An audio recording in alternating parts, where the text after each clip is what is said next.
Chers amis de notre chaîne YouTube, heureux de vous retrouver pour nos petits parcours que nous partageons autour de plein de questions de notre vie quotidienne, de foi, de notre relation à Dieu, chacun à partir de son angle d'attaque choisi.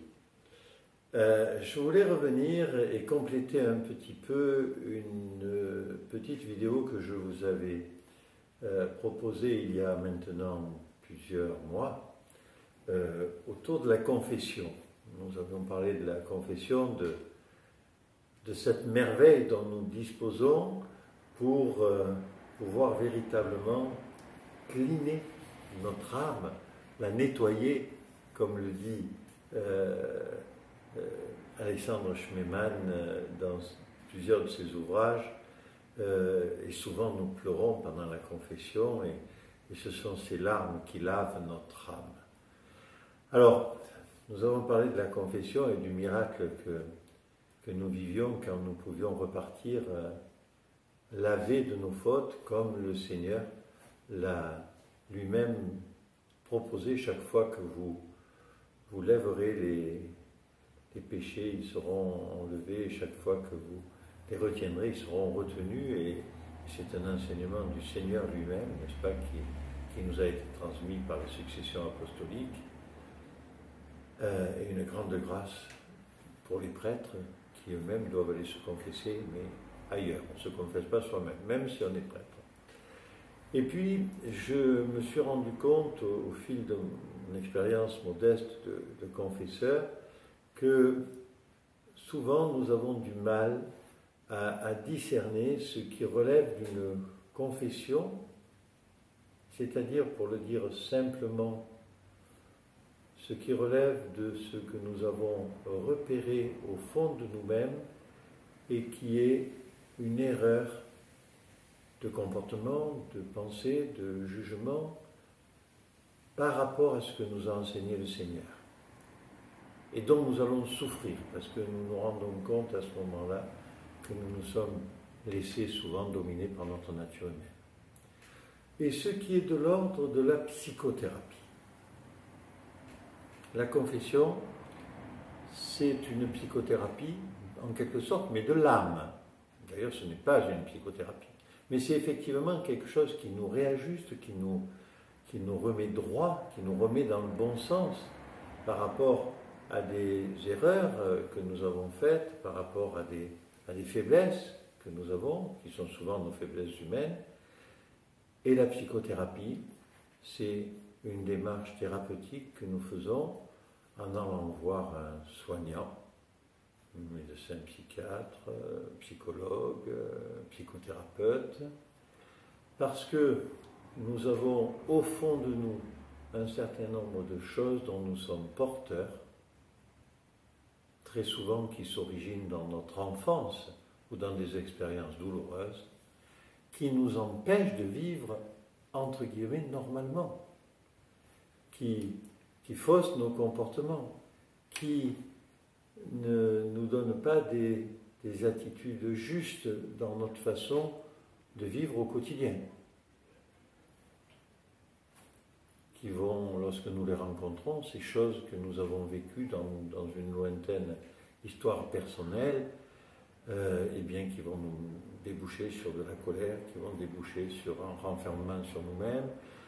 Alors on n'est pas fou pour autant, hein, la maladie mentale c'est d'autres choses, même si parfois il y a des moyens thérapeutiques, psychologiques qui soignent les maladies mentales, mais on parle bien de deux choses différentes. La confession, nous réglons dans notre relation au Seigneur les faiblesses que nous avons identifiées chez nous. Nous lui demandons la force de modifier, mais il s'agit de choses qui concernent notre nature humaine, c'est-à-dire qui est commune à tout le monde. Cette nature humaine, vous savez, qui nous amène à avoir envie de pouvoir, à être jaloux,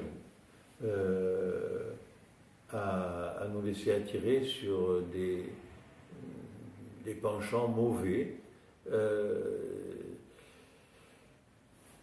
qui vont peut-être souvent déboucher sur de la concupiscence, de la colère, toutes ces choses qui appartiennent à notre nature humaine, des envies de pouvoir, de domination de l'autre, toutes ces choses-là qui sont vraiment, qui appartiennent vraiment à notre homme ancien, celui qui remonte au moment où Adam a choisi de s'exiler de l'Éden.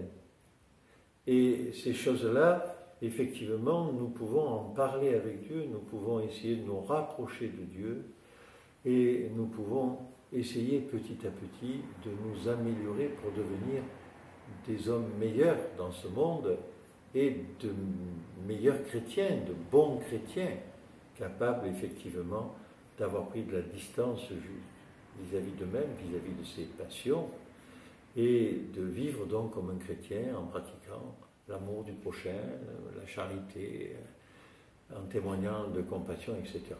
La psychothérapie, je vous le redis, c'est ce qui a gauchi, entre guillemets, beaucoup de guillemets s'il vous plaît autour du mot, notre normalité d'hommes et de femmes dans ce monde, du fait d'expériences douloureuses que nous avons vécues. Souvent des expériences, je vous le disais, qui s'originent dans l'enfance, mais qui peuvent être des expériences terriblement douloureuses.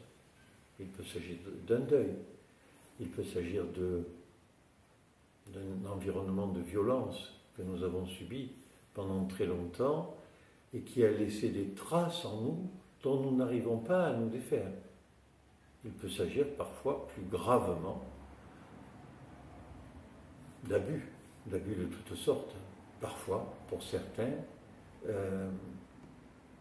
d'abus physiques, que l'on soit garçon ou fille, femme ou homme, de gens qui ont profité de leur attitude d'adulte dans notre enfance pour abuser de nous. Et ça a généré chez nous, dans notre intériorité profonde, dans notre psychisme, des réactions et des attitudes, des réactions et des attitudes qui font de nous des êtres qui sont en souffrance et qui n'arrivent pas toujours à très bien se positionner. Et qui en vivent une grande tristesse. Voilà. Pour vous donner un exemple, c'est quelque chose qui est à la mode. Beaucoup de gens vont parler de dépression nerveuse ou de burn-out. Dans ces cas-là, eh bien, nous pouvons recevoir de l'aide d'un prêtre qui va nous aider à prier, peut-être un peu à relativiser, à nous confier à tel ou tel saint qui a fait preuve de charisme particulier et puis qui est guérisseur, etc. Et bien sûr que cela va nous aider à sortir du trou dans lequel on est tombé et dont on a beaucoup de mal souvent à se relever à travers les expériences que j'ai pu avoir à connaître. Pour autant, si nous sommes vraiment dans un état de désespoir et de détresse profonde liée à ces choses-là, burn-out ou dépression nerveuse, ben nous aurons besoin d'aller consulter un médecin, peut-être de prendre des médicaments, même si ça fait peur et même si c'est peut-être pas la meilleure des solutions, je ne suis pas médecin, et puis d'avoir des entretiens avec quelqu'un qui va nous apporter, à partir de sa science sur le psychisme, nous apporter des solutions, nous faire voir un peu la lumière. Hein. J'espère que vous comprenez bien les différences qu'il y a entre les deux, la confession et la psychothérapie. C'est une erreur de penser que lorsque nous venons en confession, nous allons corriger tous nos défauts humains. Oui, certainement nous allons changer quelque chose. Oui, certainement la prière, la confiance dans le Seigneur et ce que cette démarche génère en nous, qui est quelque chose de l'ordre du lâcher-prise et de la distanciation que nous allons avoir vis-à-vis de nous-mêmes, oui, cela va changer des choses en nous. Mais pas si nous souffrons de quelque chose qui peut être guéri autrement. Ça sera un complément à ce moment-là, mais ça ne sera que cela. J'ai souvent reçu en confession des gens qui disent, voilà, j'ai ce défaut-là humain dont j'arrive pas à me débarrasser, qui vient parce que j'ai souffert dans l'enfance de telle chose, etc. Alors bien sûr, en dehors de la confession, un père spirituel,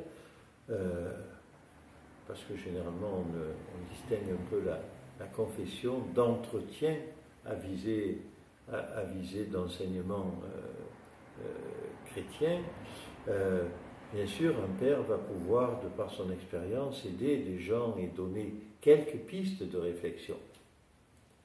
Mais ça ne sera pas une psychothérapie. Ça ne sera pas ce dont j'ai besoin si je fais partie des personnes qui ont souffert de choses très, très douloureuses, qui ont modifié d'une certaine façon.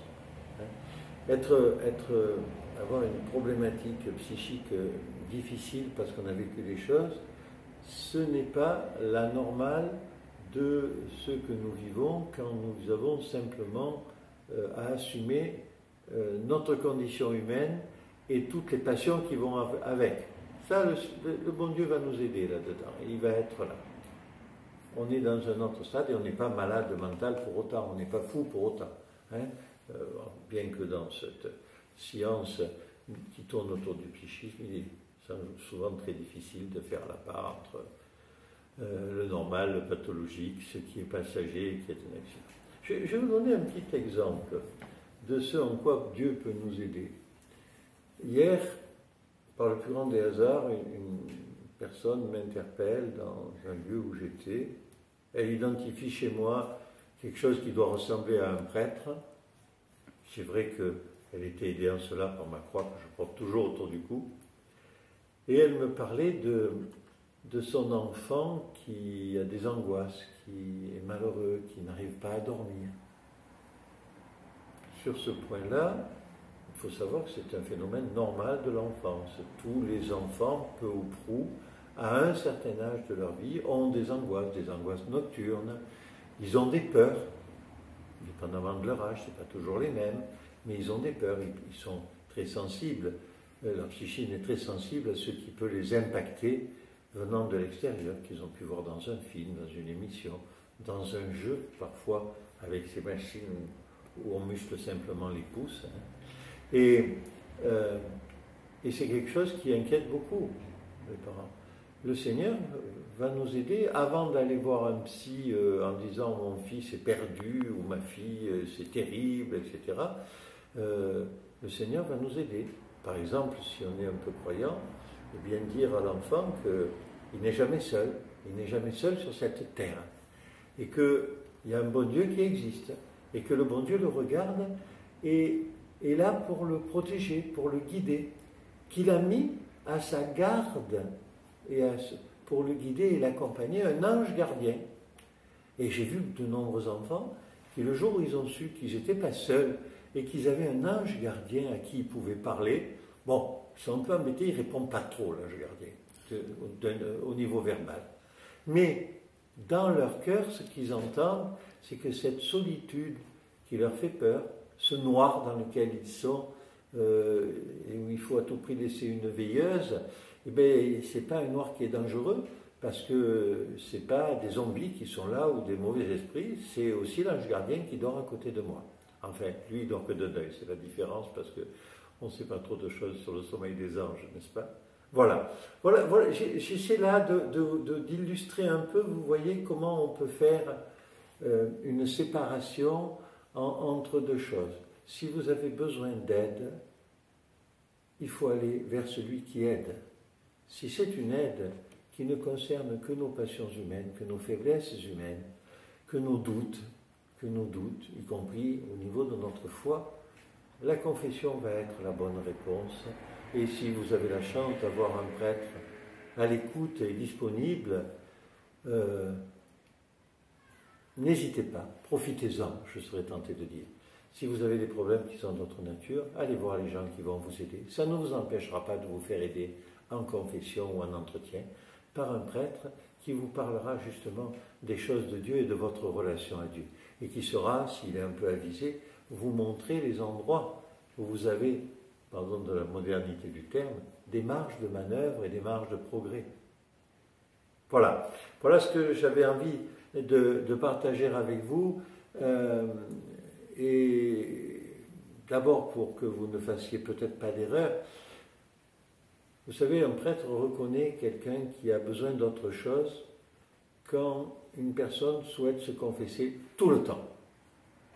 Et elle attend de cette confession quelque chose qui va l'aider à vivre par rapport à des problématiques qui sont des problématiques anciennes, inscrites, plus proches d'une pathologie que d'une crise de foi. Sans la foi, bien sûr. Donc voilà ce que j'avais envie de partager avec vous aujourd'hui.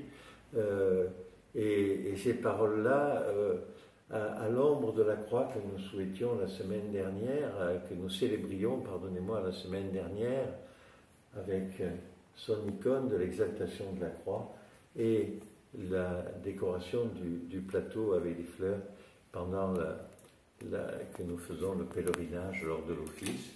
Eh bien, voilà, je vous laisse avec ces belles images parce qu'elles témoignent de l'amour que nous avons pour notre Seigneur et de la beauté que nous essayons de lui offrir en ayant nous-mêmes reçu toutes celles dont il nous a fait cadeau par sa venue dans le monde, sa mort et sa résurrection. À tous, très belle journée et à une prochaine rencontre entre nous. Et puis n'oubliez pas, si ça vous plaît, de nous faire un petit signe, puisque ce signe-là est assimilé maintenant à un signe de quelque chose qui nous plaît, puis un signe peut-être d'amitié aussi, un peu pour notre chaîne. Au revoir.